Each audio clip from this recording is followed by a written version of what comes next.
कृष्णाय वासुदेवाय देवकी नंदनाय च नंद गोप कुमाराय गोविंदाय नमो नमः। शाबाश करो, इतना नहीं होता है तो गोविंदाय नमो नमः कह दो रोज। इतना करने मात्र से भागवत का ही श्लोक है गोविंदाय नमो नमः। भागवत के कुंती की जो स्तुति है उसमें चतुर्थ पंक्ति है, तो ये नित्य गोविंदाय नमो नमः इतना कहने से भी गौ सहस्त्रम फलम लभेत, 100,000 गायों का दान करने का जो फल होता है वही फल भागवत के एक चरण के करने से हो जाता है। नलिबाय नरास्ते वही ये अर्चयंती सदा मम। जिस घर में भगवान कहते हैं मेरी पूजा होती है, मेरी कथा होती है, उस घर पर कभी कलयुग का वास नहीं रहता है। अकाल मृत्यु, अल्प मृत्यु, आज इत्यादि महामारी, भूत प्रेतों का भय शिष्टान भवंती सुरवंदिता। जो अपने जीवन काल में एक बार भी भागवत करवा लेता है, वो चाहे कितना भी पापी क्यों न हो, सर्व पाप विनिर्मुक्ता, सभी पापों से मुक्त होकर के देवलोके देववंदिता, स्वर्ग लोक में जाकर के देवताओं के द्वारा पूजनीय बन जाता है। यावद्दिनानि हे पुत्र शास्त्रम भागवतम गृहे।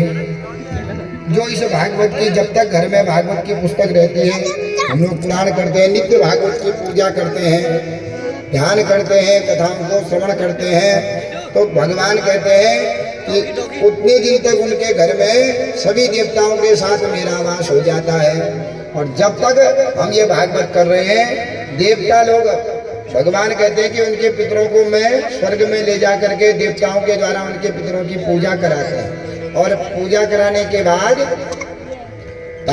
यावद्दिनानि हे पुत्र शास्त्रम भागवतम गृहे यच्छन्ति, वह भी डालते हैं, सहज भी डालते हैं, दूध के द्वारा उनको गूंदा जाता है, तो ये पितरों को अति प्रिय है। तो जिस घर में जितने दिन तक भागवत की कथा होती है, देवता लोग हमारे पितरों को स्वर्ग में ले जा करके उनके पितरों को पूजन करके यह प्रिय चीज देवता उनको देते हैं। अर्चयन्ति सदा गेहे शास्त्रम भागवतम नराः प्रणीतास्मै तैश्च विबुधा यावदा भुक्त संप्रभः।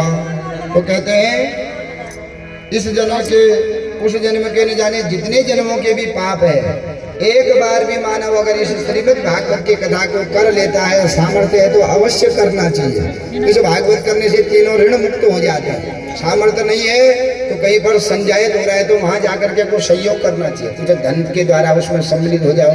इतना भी नहीं कर सकते हो तो कम से कम जहाँ भागवत हो रही है वहां जाकर के कथा सुननी चाहिए।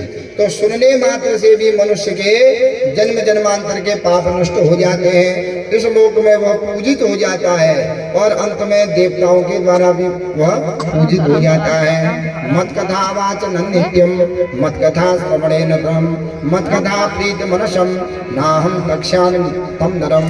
जो मेरी कथा का नित्य वाचन करता है, जो मेरी कथा को करवाता है, जो मेरी कथा को सुनने में बड़ा आसक्त है, तो तम नरम अहम न तक्ष्यामि। भगवान कहते उस नर को मैं नहीं छोड़ता हूँ, उस नर के हृदय में ही मेरा घर होता है। मैं लक्ष्मी को छोड़ देता हूँ, वैकुंठ का वास छोड़ देता हूँ, और जो मेरी कथाओं को सुनने पर बड़ा जो है आसक्त रहता है, मेरी कथाओं को सुनने में, उस नर को मैं कभी भी नहीं छोड़ता हूँ। धनपुत्रा, तो ये भागवत की कथा भगवान कहते हैं वैकुंठ लोक में अगर मैं लक्ष्मी को सुनाता हूँ तो 1 महीने में पूर्ण होती है, और अगर लक्ष्मी मुझे सुनाती है तो लक्ष्मी 2 महीने में सुना पाती है मुझे। तो ऐसा विशाल ग्रंथ है हरि अनंत हरि कथा अनंता।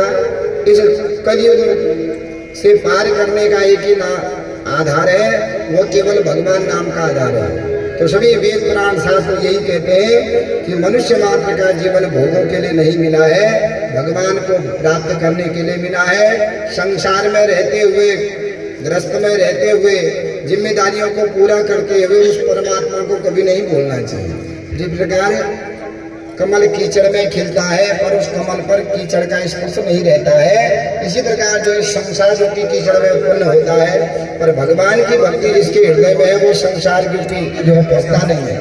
वो संसार के सभी भोगों को भोग करके अंत में भगवान कहते हैं कि मेरे लोग को चला जाता है।